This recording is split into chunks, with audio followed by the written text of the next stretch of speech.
Hi friends, let's learn संस्कृतमध्ये तुम्हा सर्वांचं स्वागत आहे. आज आपण पाहणार आहोत पंचविभक्ती आणि त्याचं कारक अपादान. पंचमी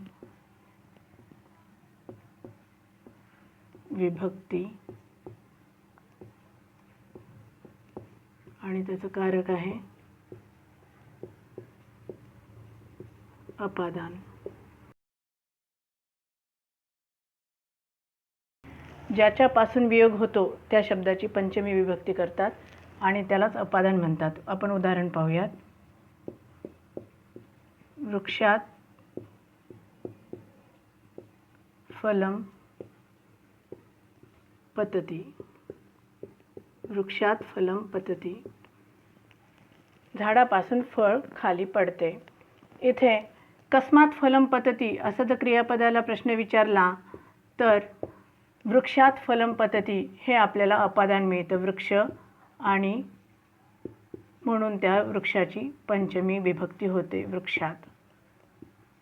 तसंच मित्रांनो, नमः या अव्ययाला पंचमीची अपेक्षा असते. आपण अगोदर पण पाहिलेलं आहे. विना या अव्ययाला पंचमीची अपेक्षा असते. विना या अव्ययाला द्वितीया, तृतीया आणि पंचमीची अपेक्षा असते. ज्ञानात विना नरः न शोभते. प्रस्तुत उदाहरणात विना हे अव्यय आलेलं आहे. कशाशिवाय मनुष्य शोभत नाही, तर ज्ञानाशिवाय मनुष्य शोभत नाही.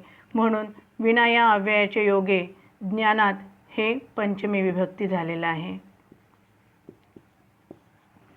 तसेच जिथे ज्याच्यापासून रक्षण करावयाचे त्या शब्दाची पण पंचमी विभक्ती करतात. उदाहरणार्थ विष्णुः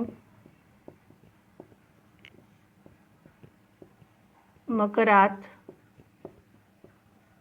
किंवा मकरतः. तह पण आपण वापरू शकतो. आपल्याला जर पंचमी विभक्ती करायची नसेल तर तह हे प्रत्यय वापरूनही आपण वाक्य बनवू शकतो. विष्णुः मकरात गजेंद्रम रक्षितवान.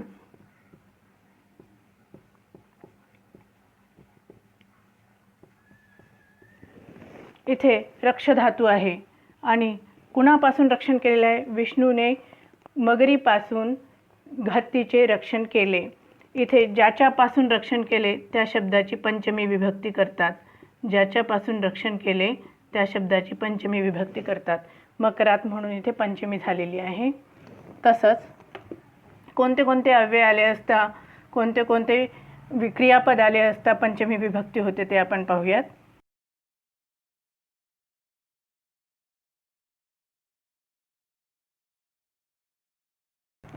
पंचमी विभक्ती वीरम,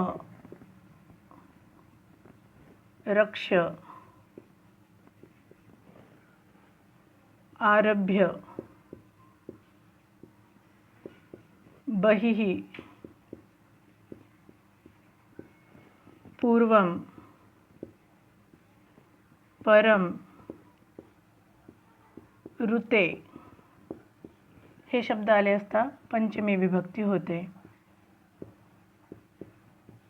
आपण एकेकाचं उदाहरण पाहूयात. वीरम, सज्जनाः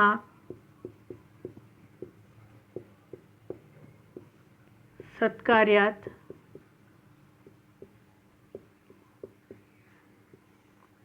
न विरमन्ति. सज्जन सत्कार्यापासून थांबत नाहीत. इथे विरम हा क्रियापद आल्यामुळे सत्कार्यात ज्याच्यापासून थांबावयाचे त्याची पंचमी विभक्ती करतात. म्हणून इथे पंचमी विभक्ती झालेली आहे. रक्षेचं आपण उदाहरण घेतलेलं आहे. आरभ्य, अद्य आरभ्य अहम योगाम करोमि.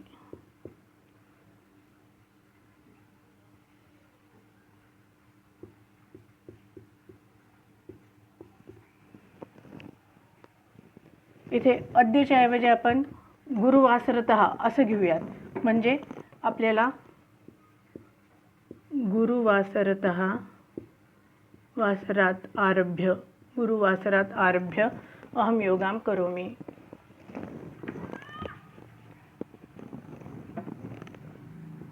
कृतवती असे घेऊयात, म्हणजे वाक्य बरोबर होईल.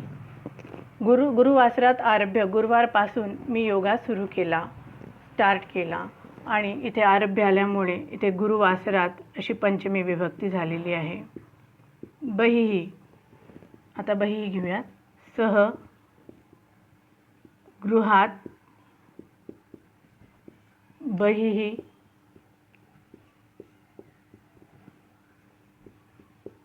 गतवान. तो घराच्या बाहेर गेला. इथे बहिः हे अव्यय आलेलं आहे आणि म्हणून गृहात ही पंचमी झालेली आहे. गृह या शब्दाची पंचमी विभक्ती झालेली आहे. तसंच पूर्वम आणि परम.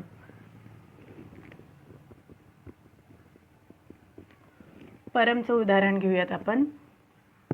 वैशाखः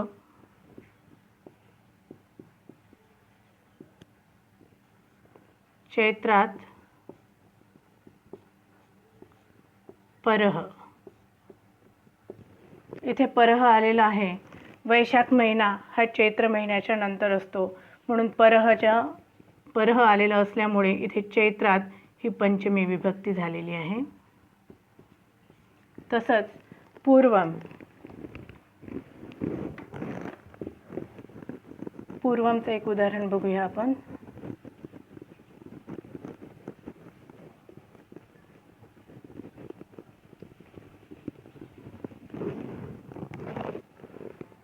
सायंकालात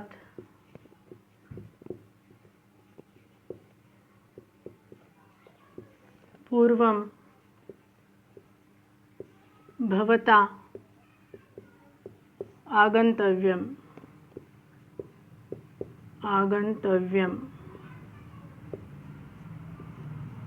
सायंकाळपूर्वी आपण यायला पाहिजे. इथे पूर्वम हा शब्द आल्यामुळे त्या शब्दाच्या योगे सायंकालात ही पंचमी विभक्ती झालेली आहे. ऋते.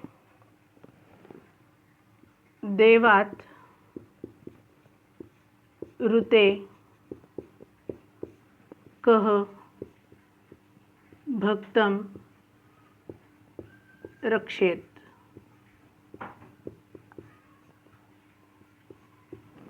इथे देवाशिवाय कोण भक्ताचे रक्षण करील असा याचा अर्थ होतो. इथे ऋते हा शब्द आल्यामुळे देवात ही पंचमी विभक्ती झालेली आहे.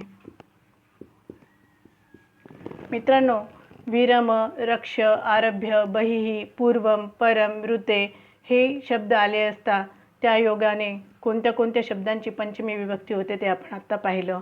इथेच पंचमी विभक्ती व त्याचं कारक अपादान हा टॉपिक संपतो. मित्रांनो, आजचा तुम्हाला माझा व्हिडिओ कसा वाटला ते कमेंटमध्ये कळवा आणि आवडला तर लाईक, शेअर, सबस्क्राईब करायला विसरू नका. धन्यवाद.